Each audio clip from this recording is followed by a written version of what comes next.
Finally আমরা তো এখানটা থাকবো বলে তো এগুলো সব কিনে নিয়ে আসা হয়েছে, এগুলো আমাদের লাগেজ।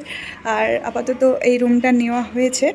আর এখন পর্যন্ত তো সবজি বাজারও আমাদের করে নিয়ে চলে আসা হয়েছে, কারণ রান্নাবান্না এখানে করতে হবে। আর আমার অবস্থা ভীষণ কেরোসিন, তোমরা তো দেখতে পাচ্ছ।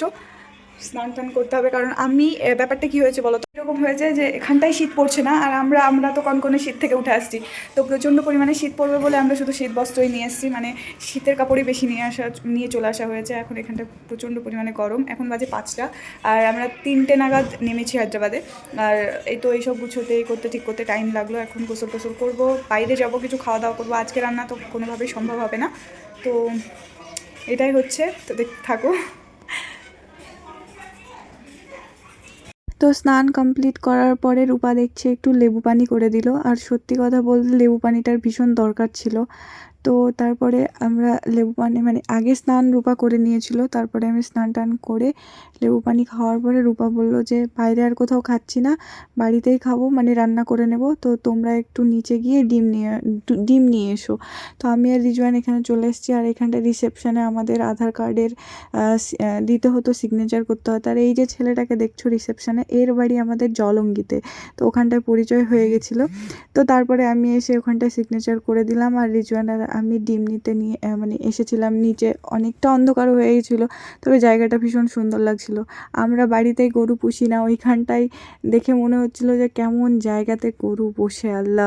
তারপরে আমাকে আবার একটু দোকানে যেতে হয়েছিল। জন্যই উচিত, হ্যাঁ, বিদেশে আসতে হিন্দিটা ভালোভাবে শিখে রাখতে।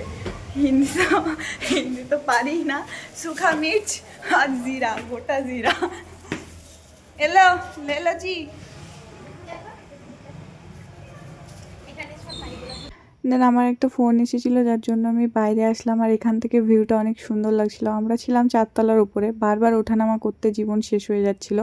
আর আমাদেরকে মেজমা মাটন রান্না করে দিয়েছিল। আর এখানটায় রূপা টমেটো, ডাল, আলু, অনেক কিছু সবজি দিয়ে একটা ডাল রান্না করেছিল, যেটা টেস্ট অনেক সুন্দর হয়েছিল মাশাল্লাহ। তো রূপা মানে একটু সময়ের মধ্যে এতটা সুন্দর রান্না করতে পারে, আমার কোনো আইডিয়া ছিল না। তো তারপরে আমরা সবাই মিলে রাত্রের খাবারটা বেশ তৃপ্তি করেই খেলাম।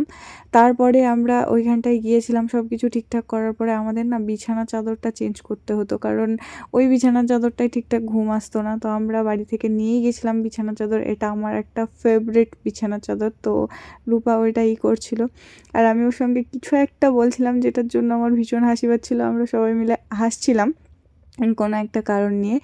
আর আমরা কমফোর্টও নিয়ে গেছিলাম। সত্যি কথা বলতে আমরা পুরো শীতের প্রিপারেশান নিয়ে গেছি আর কি। তো যাই হোক, এটা হচ্ছে নেক্সট দিন সকালবেলা। তো সকালবেলায় উঠে দেখতেই পাচ্ছ এই কালারটা এইরকম লাগলেও খেতে ভীষণ সুন্দর হয়েছিল। ধনেপাতা দিয়ে মানে সবজি টবজি দিয়ে রূপা কিছু একটা রান্না করেছিল, একটা আলু আর তরকারি করেছিল।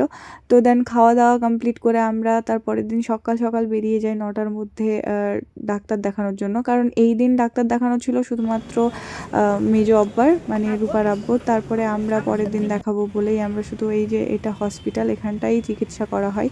তো দেন আমরা চলে আসলাম হসপিটালটাকে দেখে। হসপিটাল সত্যি আমার মনে হচ্ছিল না এখানটায় কত ধরনের মানুষ ছিল, আল্লাহ। মানে আমি সত্যি বলছি, আমার একটা আলাদাই এক্সপিরিয়েন্স হয়ে। আমরা ডাক্তারের কাছে এসে বসে আছি, তবে আলহামদুলিল্লাহ যেটার জন্য আমরা ভয় করছিলাম সেটা হয়নি, তাই না?